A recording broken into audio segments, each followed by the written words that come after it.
Well, Terry, that was a beautiful show, and not a bad backup band either. For that matter. No, it certainly isn't. It is hard to believe, but I looked it up this afternoon to be sure that it has been like 23 years since the last time you did a full-on show of your own. That was a while. And then I did I came up and did a little guest thing with the Maines Brothers once when they did. That was my first. That was even further back than that. Yeah. That was in the before times. I remember, too, the show that we did here was with Hal Ketchum, and Stephen Bruton was playing with him. And that was, I didn't know Stephen until we kind of got to know each other after that show. Wow, I didn't realize that. Yeah. So many memories when it comes to Stephen. Yeah, I know. Just endless. Well, I guess we're supposed to talk about you and your music now. And, I was doing we don't have to. No, we're going to.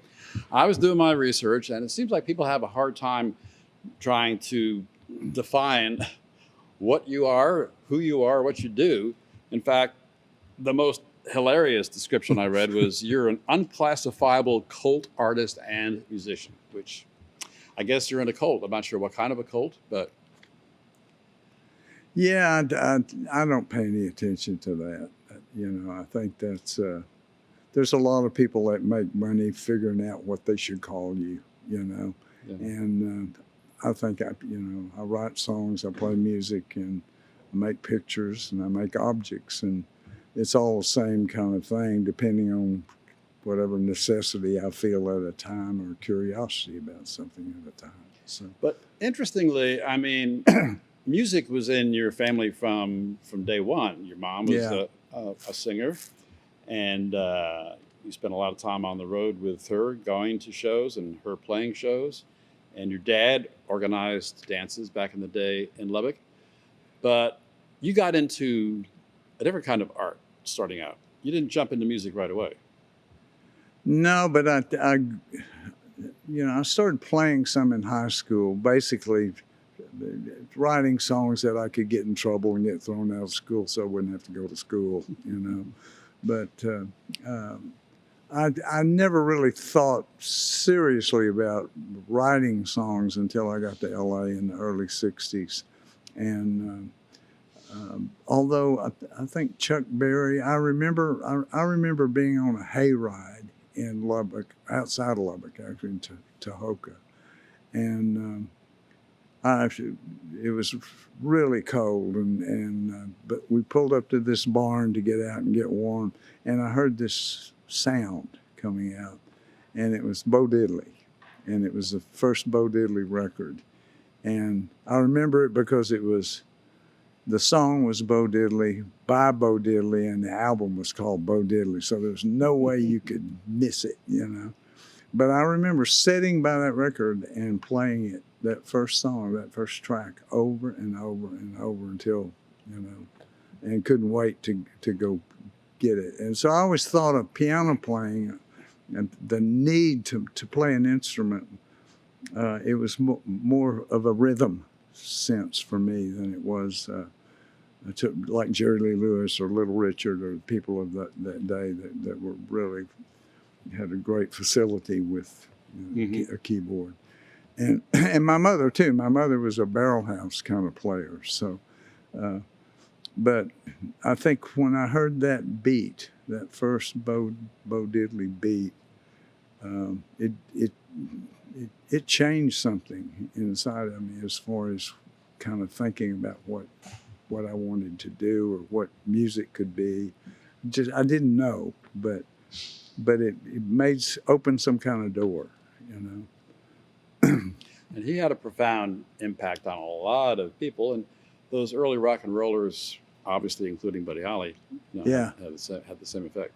Well, let's fast forward to your most recent album, Just Like Moby Dick, which was the first new album you'd had out in quite a few years at the time. And of course, as fate would have it, it came out literally weeks, days before the pandemic hit. Before the world shut down. And that was the end of that.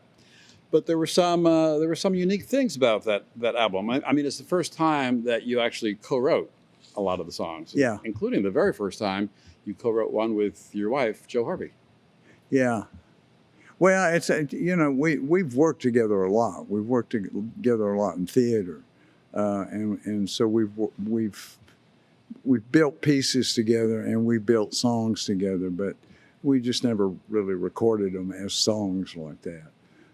I think that's the thing. It's like, I consistently am writing music and whatever, but I've never felt that need to get a record out every year or every 2 years or whatever. That's never been an issue with me, because whenever it's time to put stuff together and you have stuff you feel good about, then you put it together. And so that's just, but I've never been under that kind of record company pressure either, because I always had my own label, and now I'm with a label that's incredibly flexible with what I want to do. And so I've been really fortunate that way. But as far as in the music business aspect of stuff, I think I've been fortunate to kind of avoid it and dodge it, because I've been a lot more productive, I think, because of that. It seems like you're in some kind of a renaissance right now. You've had your first 2 albums reissued. Even some of your old radio plays from the 80s and 90s have come out. And you're a flatlander, but you've got this huge following on East Coast, West Coast, everywhere. I mean, is it sort of bewildering sometimes how you got to this point in your life after so many years? I tell you, every point in my life has been bewildering. That's never been an issue that much. But I just, again, I've never made any distinction really between whether it was some visual thing I was making or working on, or audio thing, music or writing or whatever. It's always just one thing led to the other in a way that made sense to me at the time. And I think there is that thing that people get locked into labels, because so they can call something so that they don't have to think about it, and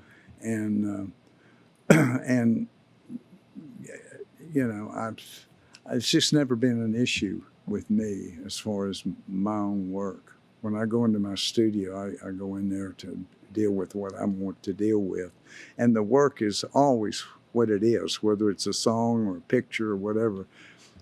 It doesn't matter what you say about it. It doesn't matter what you call it or where you classify it.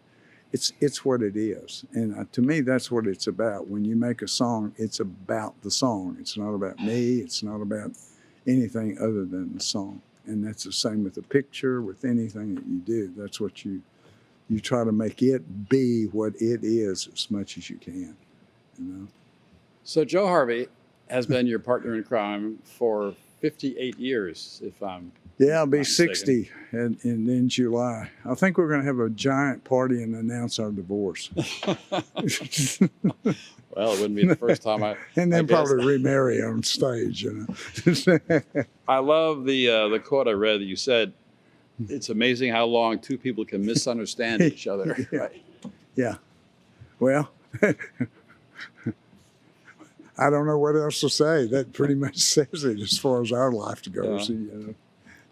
Well, it's been quite the adventure, and obviously it's not over yet. So congratulations for that. And a lot of people are jealous that you made it this far together. Well, they need to relax. Well, my last question is a little maybe philosophical, but what is it about motion and music? Amarillo Highway, I guess, is a classic example of what I'm talking about. So much time people spend in cars back in the day, today, moving, going from point to point, but music sort of follows you along or helps guide the way. What is it between the two?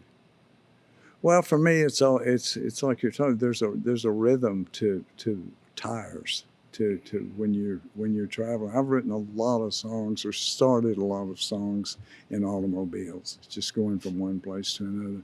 But I think in my generation in West Texas, one of the first things you did when you got a car is you took it out at night and drove it as fast as you could go on some farm road, and you turned up a radio, and it was usually the Wolfman or some place like KOMA and out of Oklahoma City.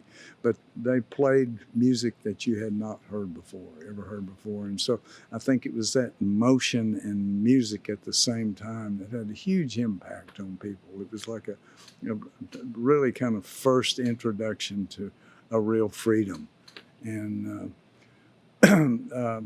and I also, all of the kind of first things that happen to you that have great importance in your life, looking back, usually happened in an automobile with the song playing, you know. Mm-hmm. So there was always that soundtrack. But the motion was, I think, a critical kind of influence thing that embedded in you, you know. Yeah, it's sort of like an escape in more ways than one. Yeah. From whatever. Well, yeah, it's like rock and roll. I mean, people, you know, it's a cliche now talking about rock and roll as the explosion that kind of hit in the 50s and whatever.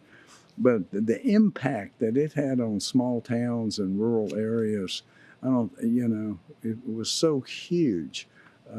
Just the idea that someone was doing this, and there was a world that was happening out there, and you could participate maybe in that world, you know.